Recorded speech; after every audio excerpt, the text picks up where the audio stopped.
اس کے بعد رخصت کی منظوری کی جاتی۔ ہیرو یہاں اپنے عزیزوں اور اہل خانہ سے جنگ میں جانے کی اجازت طلب کرتا ہے، جو براہ راست جذباتی اور مکالماتی انداز میں ہوتا ہے۔ ظاہر ہے آخری ملاقات کا یہ منظر بڑا درد بھرا ہوتا ہے۔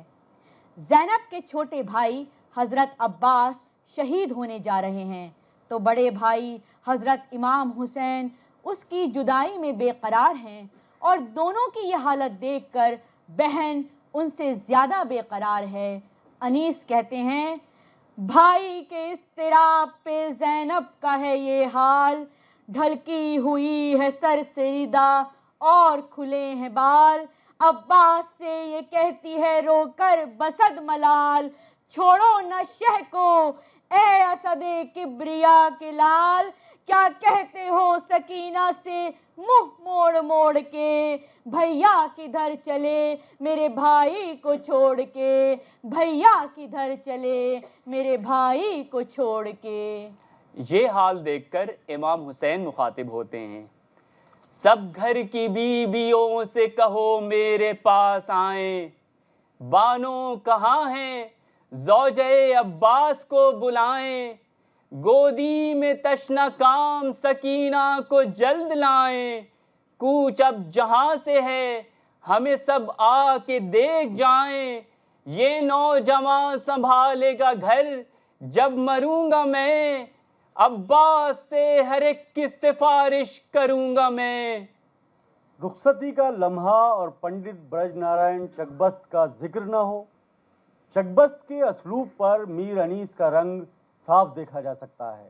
آپ نے شری رام چندر کے بنواس جانے سے پہلے اپنے والد راجہ دشرتھ سے ودائی اور ماں سے بنواس جانے کی اجازت لینے کی عکاسی اس طرح کی ہے۔ رخصت ہوا وہ باپ سے لے کر خدا کا نام، راہ وفا کی منزل اول ہوئی تمام، منظور تھا جو ماں کی زیارت کا انتظام، دامن سے اشک پوچھ کے دل سے کیا کلام، اظہار بے کسی سے ستم ہوگا اور بھی، دیکھا ہمیں اداس تو غم ہوگا اور بھی، دیکھا ہمیں اداس تو غم ہوگا اور بھی۔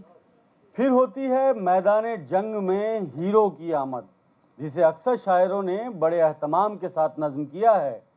ہیرو کی آمد سے مرثیے میں زور پیدا ہوتا ہے۔ حضرت امام حسین کا اپنے ساتھیوں کے ہمراہ وارد ہونے کا منظر میر انیس یوں بیان کرتے ہیں، کڑکی وہ کمانے وہ ہوا فوج میں کڑکا، تیغوں کی سفیدی تھی کہ تھا نور کا تڑکا، گہ بجھ گیا خورشید کا شعلہ کوئی بھڑکا، ہر دل کو ہلا دیتا تھا سر کٹنے کا دھڑکا، نعرے تھے کہ حیدر کے دلیروں سے وغا ہے، گھوڑے بھی بھڑکتے تھے کہ شیروں سے وغا ہے۔ رجز یعنی مخالف پر رعب، اپنا حسب نسب، اپنی بہادری، اپنی بزرگوں کے کارنامے اور اپنی جنگی مہارت کا اعلان کرنا، یہ مرثیے کا اگلا انگ ہوتا ہے۔ وہ نخل کہ جس نخل کی ہے اصل نبوت، وہ نخل کہ جس نخل کی ایک ذو ہے ولایت، وہ نخل کہ جس نخل کی شاخیں ہیں امامت، وہ نخل کہ جس نخل کے سائے میں ہے جنت، میوہ بھی اسی کا ہوں اسی کا گلے تر ہوں، شیان میرے برگ ہیں اس کا میں ثمر ہوں، شیان میرے برگ ہیں اس کا میں ثمر ہوں۔ اب میدان کارزار میں ہیرو دشمن کو للکارتا ہے، اسے جنگ کہا گیا ہے۔ جنگی معاملات میں شمشیر زنی، آواز کی گھن گرج اور الفاظ کا صوتی آہنگ دیکھیے۔ یہاں دبیر نے ہیرو کی تلوار کو کہیں ناگن بتایا ہے اور کہیں اژدہا۔ لو تیغ شرر بار نکلتی ہے خبردار، لو ضرب میری فوج پہ چلتی ہے خبردار، لو زہر یہ ناگن نہ بگلتی ہے خبردار، لو تیغ علی رنگ بدلتی ہے خبردار، بخشانہ اثر میری کسی بات نے تم کو، سنبھلو کہ لیا مرگ مفاجات نے تم کو۔ شہادت مرثیے کا کلائمیکس ہوتی ہے۔ انیس کے اس مرثیے میں مسلم کی شہادت کا بیان یوں کیا گیا ہے: جب غش میں گرا خاک پہ وہ بے کس و ناچار، آدھا نے کیا مسلم بے کس کو گرفتار، اس زخمی کے بازو میں رسن باندھ کے یک بار، کوٹھے پہ جدا کرنے کو سر لے گئے کفار، 100 ٹکڑے محمد کا ہوا دل بھی جگر بھی، مارا گیا مسلم بھی ہوئے قتل پسر بھی۔ شہادت کے بعد جیسے پورا ماحول رنج و غم میں ڈوب گیا، اہل خانہ ماتم کرنے لگے۔ مرثیہ نگاروں نے جو اظہار غم بیان کیا ہے اس میں 100% ہندوستانیت نمایاں ہے۔ رسم و رواج ہوں یا رشتوں کی پاسداری، ایک ہندوستانی شاعر کا ہی تصور ہو سکتی ہے جو بین کے اس کلام سے ظاہر ہے: بھیا سلام کرتی ہے خواہر جواب دو، چلا رہی ہے آپ کی دختر جواب دو، سوکھی زباں سے بہر پیمبر جواب دو، کیوں کر جیے گی زینب مستر جواب دو، جز مرگ درد ہجر کا چارہ نہیں کوئی، میرا تو اب جہاں میں سہارا نہیں کوئی، میرا تو اب جہاں میں سہارا نہیں کوئی۔ انیس اور دبیر کے علاوہ میر عشق، میر تعشق اور میر مونس پائے کے مرثیہ نگار مانے گئے ہیں، اور اردو مرثیہ نگاری کے اس دور زرعی میں غیر مسلم شعراء نے اپنے کلام کے ذریعے نہ صرف مرثیے کو آگے بڑھایا ہے بلکہ ہندوستان کی گنگا جمنی تہذیب کی خوب آبیاری کی ہے۔ ڈاکٹر نتھنی لال وحشی مظفر پوری کہتے ہیں: ہندو اگرچہ وحشی بادہ پرست ہے، لیکن شراب حجت حیدر سے مست ہے، اللہ رے تشنگی میرے ذوق صفات کی، گنگا سے ہم کنار ہیں موجیں فرات کی۔ کیا کہنا؟ گیان چند جین کے مرثیے کی بیت بھی ملاحظہ ہو: اعجاز ہے یہ خون حسین شہید کا، اعجاز ہے یہ خون حسین شہید کا، رکھتا نہیں ہے نام کوئی اب یزید کا۔ بہت خوب۔ اعجاز ہے یہ خون حسین شہید کا، اعجاز ہے یہ خون حسین شہید کا، رکھتا نہیں ہے نام کوئی اب یزید کا۔ 1893 میں آگرہ میں جنمے علامہ نجم آفندی، ان کے کلام میں صوفی سنتوں کے اپدیش بھی ہیں اور کبیر و تلسی بانی کی گونج بھی ہے۔ بستی بستی جنگل جنگل آج تمہاری میت، ابھری شکتی پریم کی بھئی ہار کی جیت، ہندو مسلم راجا پرجا جن دیکھو گن گائے، من کو ہیرا پائے کے سبھی لیو اپنائے، وہ جگ کے سہارے کیا کہنا، سب جگ کے ستارے کیا کہنا۔ بہت خوب۔ ان کے شاگرد روپ کنور کماری آگرہ میں رہنے والی کشمیری پنڈت شاعرہ تھیں، ہماری گنگا جمنی تہذیب کی علامت تھیں۔ ان کے مرثیوں میں میرا کی بھکتی اور تولائے علی کی گونج سنائی دیتی ہے۔ شہادت حضرت علی پر روپ کنور کا مرثیہ بادہ عرفان قابل ذکر ہیں اور آج بھی بڑے احترام کے ساتھ پڑھا جاتا ہے۔ عروس نظم کی زینت ثنائے حیدر ہے، عروس نظم کی زینت ثنائے حیدر ہے، بیاں کا حسن لطافت ثنائے حیدر ہے، گلے ریاض فصاحت ثنائے حیدر ہے، خدا کی عین عبادت ثنائے حیدر ہے۔ جو حق شناس ہیں، جو حق شناس ہیں ان کو ثنا یہ بھاتی ہے، یہی ثنا تو بہشت بری دکھاتی ہے، یہی ثنا تو بہشت بری دکھاتی ہے۔ کیا کہنا ہے؟ غور طلب ہے کہ مرثیہ نگاری کے سفر میں خواتین بھی برابر شریک رہی ہیں، جنہوں نے اپنی حساس اور نازک طبیعت کے زیر اثر اس میدان میں اپنے فن کے جوہر دکھائے ہیں۔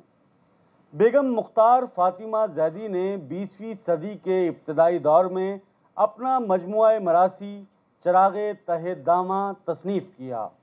امت المحمدی بیگم شہرت حیدرآباد میں پیدا ہوئیں۔ ان کے مرثیے آج بھی عقیدت کے ساتھ پڑھے جاتے ہیں۔ حزیں کانپوری 1909 میں پیدا ہوئیں۔ فارسی اور اردو پر مہارت حاصل تھی۔ میر انیس کے مرثیوں کا ذہن پر خاص اثر ہوا۔ کہتی ہیں، جانب میداں ہمکتا ہے جو اصغر بار بار، ماں لگا لیتی ہے سینے سے تڑپ کر بار بار۔ بیویاں کہتی تھی یا رب قید میں آ جائے موت، تاکہ بے پردہ نہ ہو آل پیمبر بار بار۔ کم سنی سے اپنے بچوں کی جو تھا زینب کو خوف، چھیڑتی تھیں قصہ صفین و خیبر بار بار، چھیڑتی تھیں قصہ صفین و خیبر بار بار۔ اب رسائی شاعری عروج پہ تھی اور مرثیہ خوانی ایک کلا بن گئی تھی۔ کمال تو یہ ہے کہ لوگ سانحہ کربلا کے کرداروں سے اس حد تک مانوس ہو گئے تھے کہ انہیں تاریخ کی کتابوں سے زیادہ مرثیوں میں تلاش کرنے لگے تھے، اور اس کے بعد ہر دور میں مرثیہ خوانی کا یہ سلسلہ جاری رہا۔ عہد ساز شاعر مرزا اسد اللہ خان غالب نے بھی مرثیے کے میدان میں قدم رکھا اور مجتہد العصر سید محمد صاحب کی فرمائش پر مرثیے کے 3 بند لکھ کر بھیجے۔ ساتھ میں یہ بھی لکھا کہ میں اس میدان کا مرد نہیں ہوں، یہ ان لوگوں کا حصہ ہے جنہوں نے اس وادی میں عمر بسر کی ہے۔ مجھ کو ان کے درجے تک پہنچنے کے لیے ایک دوسری عمر درکار ہے۔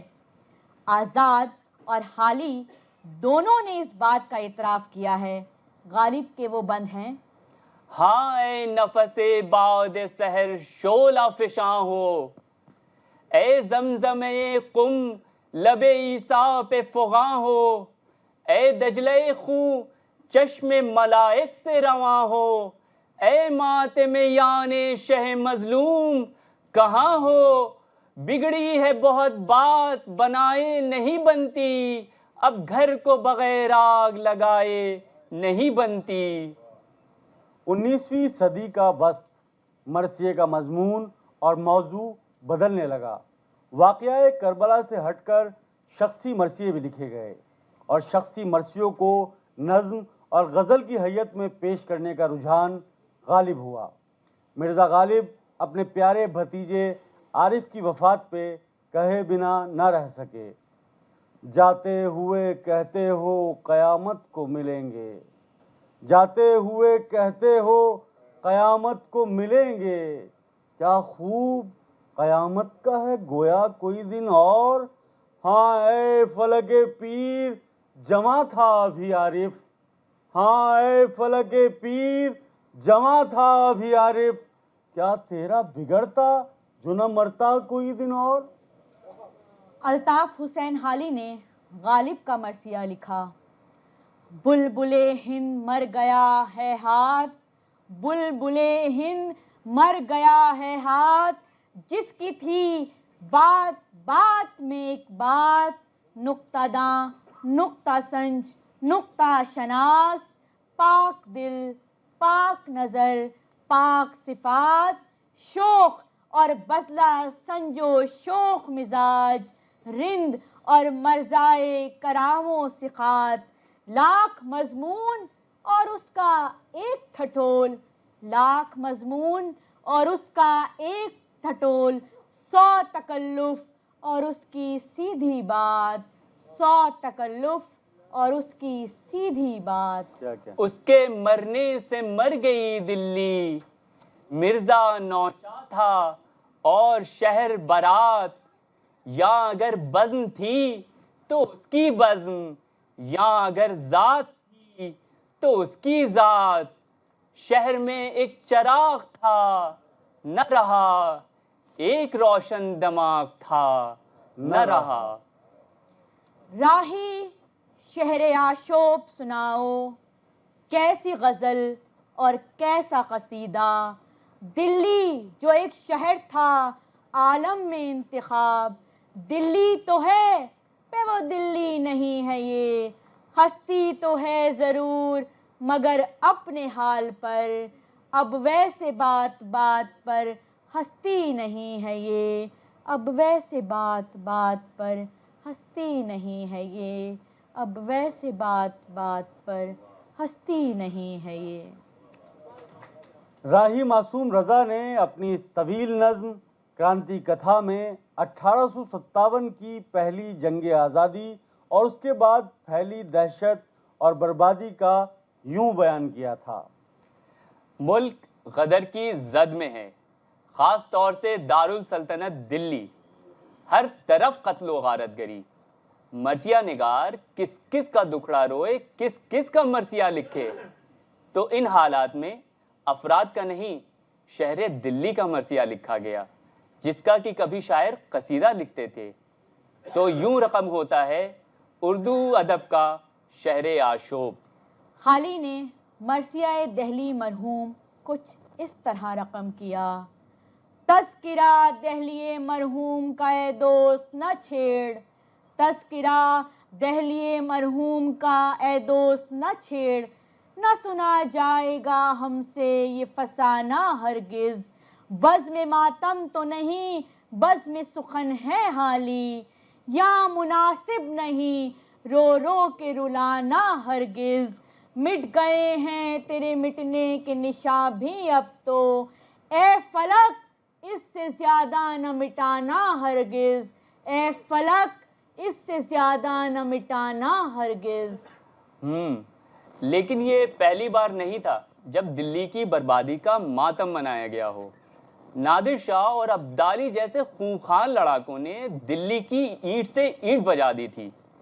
اس دور کی تباہی کو میر نے لکھنؤ جا کر کچھ یوں بیان کیا تھا: کیا بود و باش پوچھو ہو پورب کے ساکنوں، ہم کو غریب جان کے ہنس ہنس پکار کے، دلی جو ایک شہر تھا عالم میں انتخاب، رہتے تھے منتخب ہی جہاں روز کے، جس کو فلک نے لوٹ کے ویران کر دیا، ہم رہنے والے ہیں اسی اجڑے دیار کے۔ 20ویں صدی کا آغاز، اب جنگ آزادی کا بگل بج چکا تھا۔ مرثیہ نگاری کی زرخیز زمین پر احتجاجی شاعری یا پروٹیسٹ پوئٹری کی داغ بیل پڑی، اور یہ تبدیلی، یہ تغیر فطری تھا۔ اول و آخر صنف مرثیہ کی بنیاد احتجاج کی ایک ایسی کہانی پر ہے جو مظلوم کے نظریے سے لگاتار بتائی جا رہی تھی۔ مرثیے کی منظر نگاری اور مرصع سازی جنگ آزادی کے شاعروں کے خوب کام آئی۔ ظالم انگریز یزید بن گئے اور عوام مظلوم۔ ستمگر تجھ سے امید وفا ہوگی جسے ہوگی، ستمگر تجھ سے امید وفا ہوگی جسے ہوگی، ہمیں تو دیکھنا یہ ہے کہ ظالم تو کہاں تک ہے۔ تنگ آمد بجنگ آمد، یہاں حضرت حر کا ذکر لازمی ہے۔ کربلا میں، داستان کربلا میں وہ احتجاج کی مثال ہیں۔ انہیں یزید کا مسلسل ظلم گوارا نہ ہوا، بغاوت کر کے امام حسین کے جانثاروں میں شامل ہوئے اور شہادت کو گلے لگا لیا۔ ان کے جذبات کی ترجمانی شاعر نے کچھ اس انداز میں کی: توقیر شہیدوں میں ہمیں آج ملے گی، توقیر شہیدوں میں ہمیں آج ملے گی، جب نیزے پہ سر ہوگا تو معراج ملے گی۔ کیا کہنا۔ ایسے ہی جذبات کا اظہار ہمیں جنگ آزادی کے دوران ملتا ہے۔ سید شاہ محمد حسن بسمل عظیم آبادی نے کہا تھا: سرفروشی کی تمنا اب ہمارے دل میں ہے، سرفروشی کی تمنا اب ہمارے دل میں ہے، دیکھنا ہے زور کتنا بازوئے قاتل میں ہے، دیکھنا ہے زور کتنا بازوئے قاتل میں ہے۔ تو رام پرساد بسمل نے اپنی مشہور غزل امید سخن میں کہا: کبھی تو کامیابی پر میرا ہندوستاں ہوگا، رہا صیاد کے ہاتھوں سے اپنا آشیاں ہوگا۔ یہ غزل اشفاق اللہ خاں کو بے حد پسند تھی۔ اسی بہر میں انہوں نے بے ساختہ کہا، بہت ہی جلد ٹوٹیں گی غلامی کی یہ زنجیریں، بہت ہی جلد ٹوٹیں گی غلامی کی یہ زنجیریں، کسی دن دیکھنا آزاد یہ ہندوستان ہوگا۔ کیا دراصل قصہ کربلا دو نظاموں کے ٹکراؤ کو بیان کرتا ہے۔ جب جب ظالم و مظلوم کے تصادم کی عکاسی کی گئی ہے، تب تب مرثیے کے اصناف اور کربلا کا تصور کام آئے ہیں۔ حالی نے زباں سے اف بھی نہ کی، اقبال شکایت کر بیٹھے۔ اپنی شاہکار نظم فقر میں فرماتے ہیں، ایک فقر سکھاتا ہے صیاد کو نخ چیری، ایک فقر سکھاتا ہے صیاد کو نخ چیری، ایک فقر سے کھلتے ہیں اسرار جہانگیری، ایک فقر سے قوموں میں مسکینی و دلگیری، ایک فقر سے مٹی میں خاصیت اکثیری، ایک فقر ہے شبیری اس فقر میں ہے میری، میراث مسلمانی سرمایہ شبیری۔ کربلا کا المیہ ہو یا عہد نوم انسانیت کی پامالی، شاعری بہرحال اس کا اثر قبول کرتی ہے۔ ترقی پسند شاعروں نے بھی صنف مرثیہ کو سر آنکھوں پہ رکھا۔ ان کے لیے حضرت امام حسین اور یزید مزدور اور سرمایہ دار مالک کا استعارہ بن گئے۔ جگر مراد آبادی جو پوری طرح حسن و عشق کے شاعر تھے، بنگال کے قحط سے بے چین ہو کر کہہ اٹھے، بنگال کے میں شام و سحر دیکھ رہا ہوں، بنگال کے میں شام و سحر دیکھ رہا ہوں، دیکھے نہیں جاتے ہیں مگر دیکھ رہا ہوں۔ اور پھر تقسیم وطن کے وقت قتل عام دیکھ کر بلک پڑے، فکر جمیل خواب پریشاں ہے آج کل، فکر جمیل خواب پریشاں ہے آج کل، شاعر نہیں ہے وہ جو غزل خواں ہے آج کل۔ کربلا کا واقعہ تاریخ کا ایسا سانحہ ہے جو مذہب کی حد بندیوں سے نکل کر انسانی سماج میں درد کا رشتہ بن گیا ہے، جس کے زیر اثر سبھی سوچ کے شاعروں نے اپنے فکر و فن کے جوہر دکھائے ہیں۔ جوش ملی آبادی نے کہا، کیا صرف مسلمانوں کے پیارے ہیں حسین، کیا صرف مسلمانوں کے پیارے ہیں حسین، چرخ نوے بشر کے تارے ہیں حسین، انسان کو بیدار تو ہو لینے دو، ہر قوم پکارے گی ہمارے ہیں حسین، ہر قوم پکارے گی ہمارے ہیں حسین، ہر قوم پکارے گی ہمارے ہیں حسین۔ خود کو ایتھیسٹ کہنے والے مارکسسٹ شاعر بھی اس موضوع پر طبع آزمائی کر چکے ہیں۔ جن علی سردار جعفری نے ماؤ بلا رہا ہے جیسی نظم تخلیق کی، ان کی احتجاجی شاعری کا یہ بھی ایک رنگ ہے۔ یہ ظلم و جبر بھی ایک پیاس ہے جو صدیوں سے، یہ ظلم و جبر بھی ایک پیاس ہے جو صدیوں سے بجھائی جاتی ہے انسان کے خون ناحق سے، کوئی حسین ہو کوئی مسیح یا سقراط، لہو کی پیاس انہیں ڈھونڈتی ہی رہتی ہے، زبان نکالے ہوئے تیوریاں چڑھائے ہوئے۔ کیفی اعظمی نے بھی حضرت امام حسین کی عظمت کو سلام کیا اور مظلوموں کو حسینی عزم و ہمت کے ذکر سے تحریک دی۔ حریت کو آج پھر ہے ابن حیدر کی تلاش، حریت کو آج پھر ہے ابن حیدر کی تلاش، وقت کو پھر ہے کروڑوں میں 72 کی تلاش، دیکھنا کیفی نشان حریت لہرائے گا، دیکھنا کیفی نشان حریت لہرائے گا، جب جہاں کو عزم شیر کربلا مل جائے گا، جب جہاں کو عزم شیر کربلا مل جائے گا۔ بہت خوب۔ اردو ادب میں فیض احمد فیض کا امتیاز یہ ہے کہ انہوں نے احتجاج کو بھی رومانی فضا عطا کی۔ ان کے لکھے مرثیے میں بھی یہ مخصوص انداز دیکھنے کو ملتا ہے۔ از فیض احمد فیض بروز شب عاشور. رات آئی ہے شبیر پہ یلغار بلا ہے, ساتھی نہ کوئی یار نہ غم خوار رہا ہے, مونس ہے تو ایک درد کی گھنگھور گھٹا ہے, مشفق ہے تو ایک دل کے دھڑکنے کی صدا ہے, تنہائی کی غربت کی پریشانی کی شب ہے, یہ خانہ شبیر کی ویرانی کی شب ہے. دور حاضر میں جو مرثیے لکھے گئے اور لکھے جا رہے ہیں وہ روایتی مرثیوں سے قدرے مختلف ہیں. یہ اجزائے ترکیبی اور حیت کی پابندیوں سے آزاد ہیں. جدید مرثیوں میں اظہار رنج و غم قائم رہا, تاثیر کا بھی خیال رکھا گیا, لیکن بزم اور رزم والی شرط تقریباً ختم ہو گئی. آج کے مرثیوں میں قدیم اور جدید کی آمیزش نظر آتی ہے. اس دور میں شخصی مرثیوں کا چلن عام ہوا. مہاتما گاندھی اور پنڈت نہرو سے لے کر دیگر رہنمائے قوم اور ادبی ہستیوں پر مرثیے لکھے گئے. جگر مراد آبادی نے گاندھی جی کی یاد میں نظم لکھی.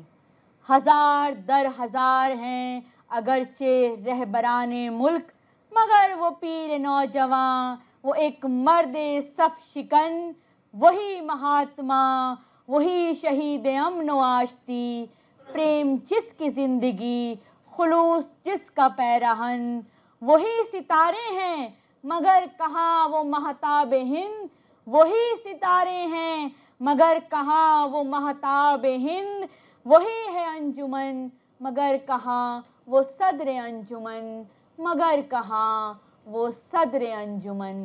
اور پریم چند کی وفات کے بعد نذیر بنارسی نے یہ پرتاثیر مرثیہ کہا. اپنے سندیش سے سب کو چونکا دیا, پریم نے پریم کا ارتھ سمجھا دیا, فرد تھا فرد سے کارواں بن گیا, ایک تھا ایک سے ایک جہاں بن گیا, اے بنارس تیرا ایک مشت غبار, اٹھ کے معمار ہندوستاں بن گیا. حیدرآباد کے رہنے والے مشہور لیفٹسٹ شاعر مخدوم محی الدین نے مارٹن لوتھر کنگ کے قتل پر کہا, یہ شام شام غریباں ہے صبح صبح حنین, یہ شام شام غریباں ہے صبح صبح حنین, یہ قتل قتل مسیحا یہ قتل قتل حسین. اور انہوں نے اپنی شاعری میں حضرت امام حسین کو بھی سلام عقیدت پیش کیا. امام تشنہ لباں خضر راہ آب حیات, امام تشنہ لباں خضر راہ آب حیات, اندھیری رات کے سینے میں مشعلوں کی برات, میری ثبات میری کائنات میری حیات, سلام مہر بغاوت سلام ماہ نجات. ماضی قریب میں جاوید وشش نے غم حسین کو ہندوستانی عناصر سے ہم آہنگ کیا ہے. یہ ان کا اپنا انفرادی رنگ ہے. ہو درد بھری تو دل کی دنیا اچھی, ہو درد بھری تو دل کی دنیا اچھی, جو عشق بڑھائے وہ تمنا اچھی, سن سن کے غم حسین رو دیتی ہے, سن سن کے غم حسین رو دیتی ہے, دریائے فرات سے تو گنگا اچھی, دریائے فرات سے تو گنگا اچھی. بہت خوب.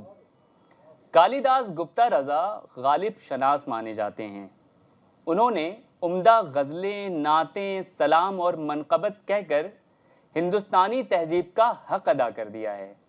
فرماتے ہیں, سوزے جگر سے آہ کو مارے ہیں فاطمہ, سر سے ردا کو اپنے اتارے ہیں فاطمہ, بالوں سے جائے قتل سنوارے ہیں فاطمہ, میدان کربلا میں پکارے ہیں فاطمہ, درد و علم بے جان غریبم پدید شد, فریاد ای خدا کہ حسینم شہید شد, فریاد ای خدا کہ حسینم شہید شد.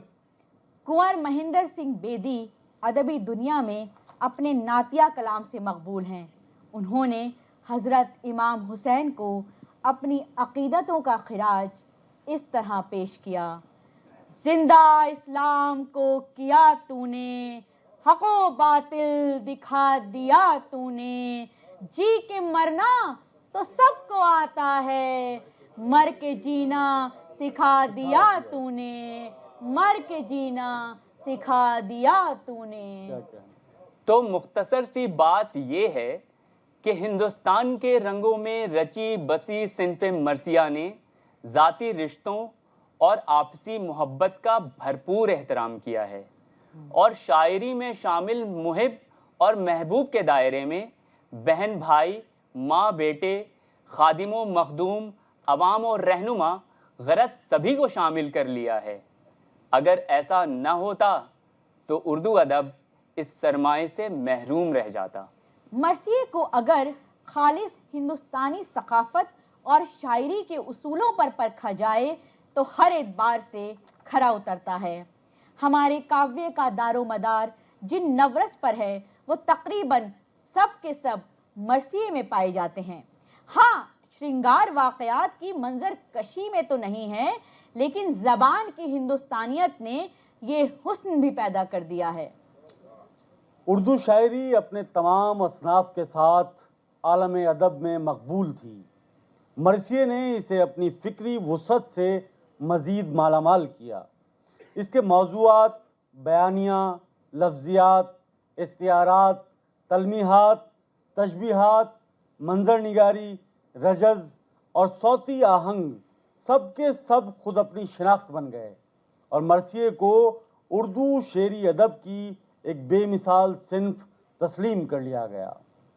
دریائے فکر و فن کی روانی ہے مرثیہ، دریائے فکر و فن کی روانی ہے مرثیہ، تیغِ زبان شعر کا پانی ہے مرثیہ۔ لیلائے شاعری کی جوانی ہے مرثیہ، لیلائے شاعری کی جوانی ہے مرثیہ، تاریخ نے کہی وہ کہانی ہے مرثیہ۔ کیا کہنا ہے فرد جرم فوج ضلالت شعار بھی، کردار اہل بیت کا آئینہ دار بھی۔ درد کا رشتہ انسانی کائنات کا مشترکہ رشتہ ہے۔ یہ نہ صرف انسانوں کو آپس میں جوڑتا ہے بلکہ قوموں کو بھی جوڑتا ہے، ملکوں اور مذہبوں کو بھی جوڑتا ہے، تہذیبوں کو بھی جوڑتا ہے۔ کہانی میری روداد جہاں معلوم ہوتی ہے، کہانی میری روداد جہاں معلوم ہوتی ہے، جو سنتا ہے اسی کی داستاں معلوم ہوتی ہے۔ یہی وجہ ہے کہ سرزمین عرب سے داستان کربلا جب ہندوستان آئی تو اپنے اندر ستیہ، اہنسا، شانتی اور تیاگ کی خوبیاں لیے گوتم بدھ کی اس دھرتی کی خوشبو میں رچ بس گئی۔ درے حسین پہ ملتے ہیں ہر خیال کے لوگ، درے حسین پہ ملتے ہیں ہر خیال کے لوگ، یہ اتحاد کا مرکز ہے آدمی کے لیے۔ کیا کہنا؟ اگر گنگا اور فرات محض دو دریاؤں کے نام ہی نہیں بلکہ دو علامتیں ہیں جو دو تہذیبی قدروں کی ترجمانی کر رہی ہیں۔ اگر دور حاضر میں یہ ایک حقیقت ہے کہ خون اپنوں کا ہو کہ غیروں کا، زندگی میتوں پہ روتی ہے، ٹینک آگے بڑھیں یا پیچھے ہٹیں، کوک دھرتی کی بانجھ ہوتی ہے، تو کربلا نے یہ بھی ثابت کر دیا کہ مظلوم صاحب کردار ہوتا ہے اور ظالم کا کوئی کردار نہیں ہوتا۔ مظلوم زندہ رہتے ہیں، ظالم مٹ جاتا ہے۔ قتل حسین اصل میں مرگ یزید ہے۔ ظلم پھر ظلم ہے آغاز سے انجام تلک، ظلم پھر ظلم ہے آغاز سے انجام تلک، ظلم پھر ظلم ہے بڑھتا ہے تو مٹ جاتا ہے۔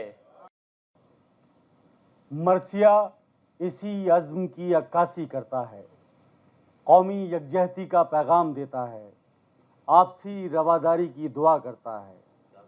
یا رب چمن نظم کو گلزار ارم کر، یا رب چمن نظم کو گلزار ارم کر، اے ابر کرم خشک زراعت پہ کرم کر۔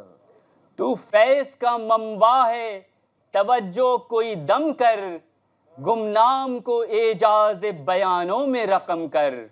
جب تک یہ چمک مہر کے پرتو سے نہ جائے، جب تک یہ چمک مہر کے پرتو سے نہ جائے، اقلیم سخن میرے قلم رو سے نہ جائے، اقلیم سخن میرے قلم رو سے نہ جائے، اقلیم سخن میرے قلم رو سے نہ جائے۔